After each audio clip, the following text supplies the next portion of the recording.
बिस्मिल्लाहिर्रहमानिर्रहीम अस्सलामुअलैकुम।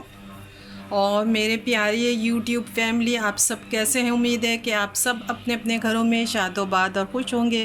अल्लाह ताला आप लोगों को अपने अपने घरों में शादोबाद और खुश रखे, आमीन। आज मैं जो बना रही हूँ ये रेसिपी बिल्कुल न्यू और बिल्कुल डिफरेंट है। आपने कभी शायद ही कभी खाई होगी ये रेसिपी, कभी आपने नहीं ट्राई की होगी। तो मैं आप लोगों को बता रही हूँ कि ये देखें ये किस तरह बनाते हैं। ये मैंने गोश्त को धो लिया था अच्छे तरीके से धोकर। अब मैं इसे पतीले में डाल दूँगी।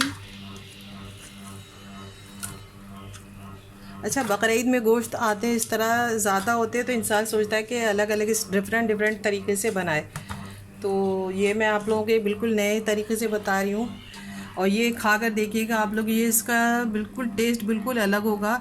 जैसे रूटीन के जैसे हम बनाते हैं डिश वगैरह, तो इस तरह से बिल्कुल अलग स्टाइल पे ये मैं आप लोगों को ये डिश बता रही हूँ। तो ये मैंने गोश्त डाल दिया इसमें, और इसमें मैं लहसुन अदरक का अर्क डालूँगी इसके अंदर। तो इसका वो निकालने का तरीका बिल्कुल आसान है कि आप लहसुन अदरक को कूट लें, फिर किसी भी कपड़े बारीक कपड़े में डाल के इसका निचोड़ लें, अर्क इसका निचोड़ लें। बस ये करना है और ये अर्क इसका निकल जाएगा लहसुन अदरक का। अब इसमें मैं डालूँगी थोड़ा सा नमक। अच्छा, नमक इसमें ज़्यादा नहीं डालें क्योंकि फिर ये बिल्कुल इसमें नमक में ही पकेगा ज़्यादा। इसमें यानी कि शोरबा वगैरह नहीं रखेंगे, बिल्कुल सूखा हुआ ये गोश्त होगा।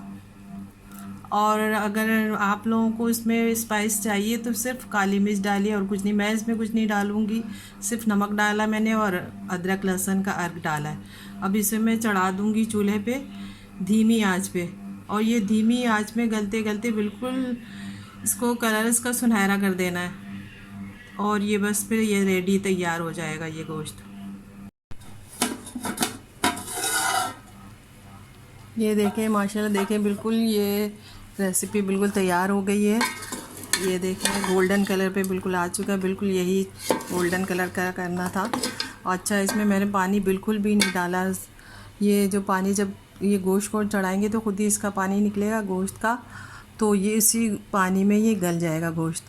और आँच को धीमी आँच पे रखना है और ये धीमी धीमी आँच में ये गोश्त गलेगा।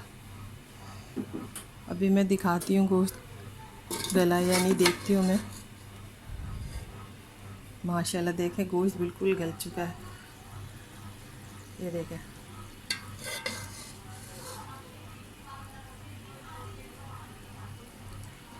गोश्त बिल्कुल गल गया है और ये बिल्कुल तैयार है। अब मैं चूल्हा बंद कर दूँगी इसको।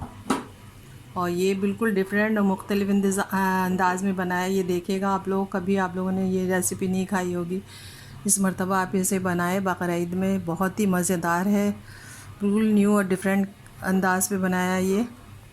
और मसाला तो कोई भी कुछ भी नहीं डालना है, आसान भी बहुत है और टेस्ट में उतने ही अच्छा है ये। तो आप लोग इसे एक बार ज़रूर ट्राई करें। और आप लोगों को मेरी ये आज की रेसिपी कैसी लगी ज़रूर बताइएगा, लाइक शेयर ज़रूर करें, दुआओं में मुझे याद रखिएगा। इजाज़त दें, अल्लाह हाफिज़। ये देखें बिल्कुल गरम किया गोश्त या नमक वाले गोश्त बिल्कुल तैयार है। इसे आप बग़ैर फ्रिज में रखे 4 से 5 दिन सिर्फ गर्म कर कर के आप खा सकते हैं। इसे लाए बिल्कुल धीमी आंच पर गर्म करें और रखें और खाएं रोज़ाना। तकरीबन 4 से 5 दिन आप इसे रख सकते हैं बग़ैर फ्रिज के। ये थी मेरी आज की रेसिपी। अगर आप लोग को पसंद आए तो लाइक शेयर ज़रूर करें। दुआ में याद है कि अल्लाह।